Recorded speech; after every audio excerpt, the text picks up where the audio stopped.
Hey guys, welcome back to my channel. In today's video, I'm going to be reading a new book. The, the name of the book is A Summer to Die, and you saw the other little YouTube short that I did. So the author is Lois Lowry.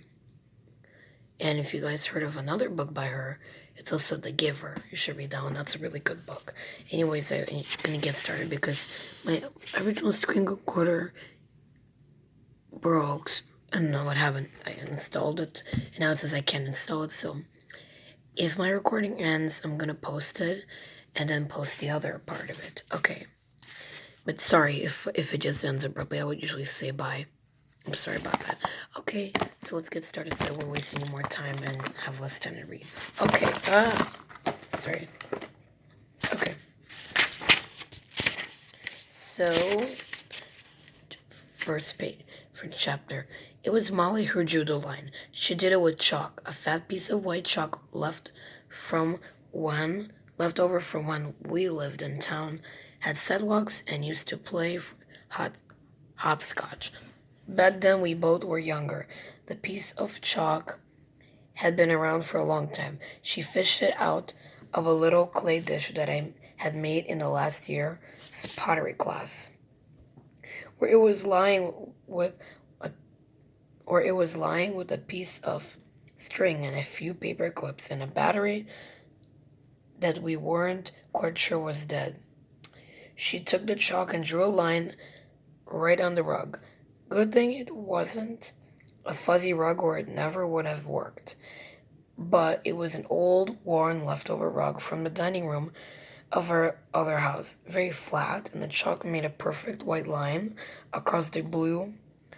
And then while I watched the amazement, because it was unlike Molly to be so angry, she kept right on drawing the line up the wall, across the wallpaper with its blue flowers. She stood on her desk and drew the line up the ceiling, and she went back to the other side of the room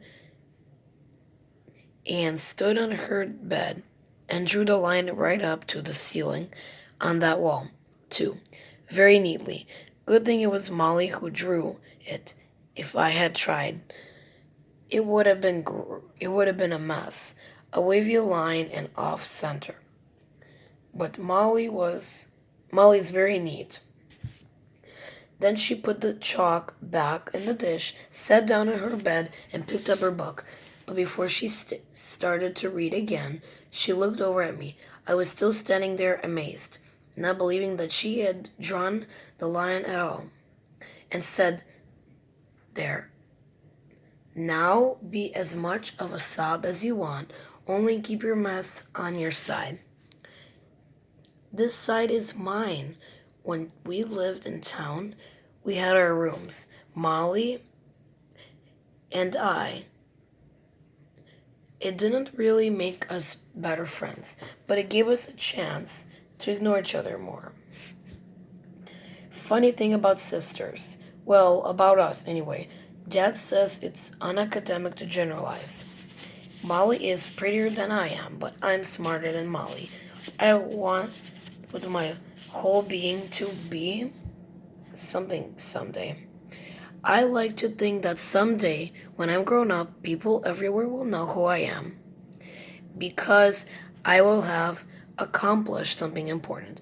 I don't even know for sure yet what I want to be, just that it will be something that makes people say my name, Meg Chalmers. With respect, I believe that's how you say it." When I told Molly that once, she said that what she wants is to have a different name when she grows up, to be Molly something else, to be Mrs. Somebody, and to have her children, lots of them, call her mother with respect. And that's all she cares about. She's content waiting for that. I'm restless and so impatient.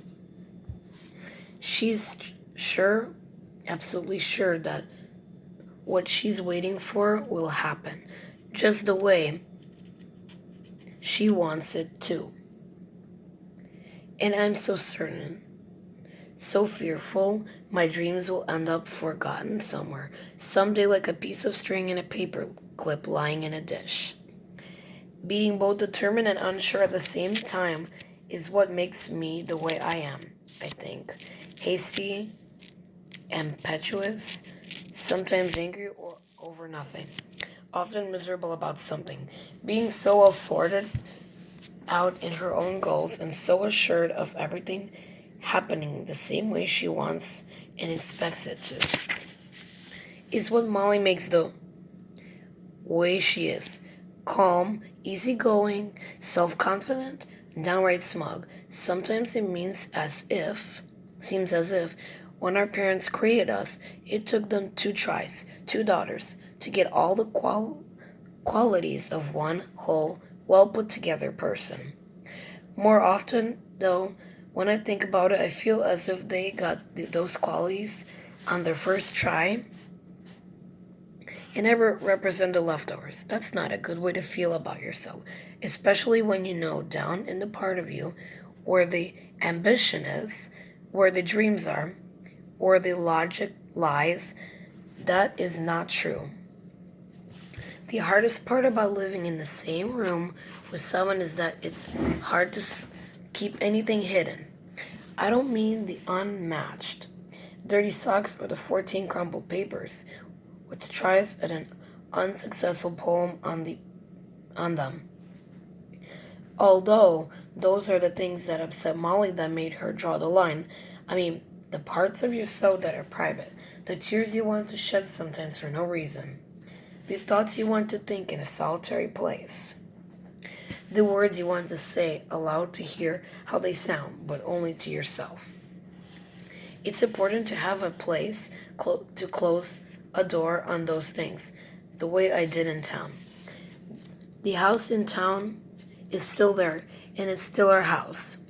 But there are other people living in it now, which does something terrible to my stomach when I think about it too much. My room has red and white checked wallpaper.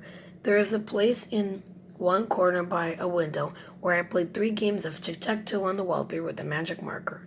Cats games, all of them. I played against myself, so it didn't matter much, but it's funny how you want him to win anyway. The university clock in its high brick tower was just across the street from the house at night. When I was supposed to be sleeping, I could hear it strike each hour, the chimes coming clear and well defined as silhouettes from the ivied circle of the numbered face in the dark. That's one of the things I miss most. Living out here in the country, that's one of the things I miss, and it sure is quiet here. But there are times when I lie awake at night and all I can hear is Molly breathing in the bed,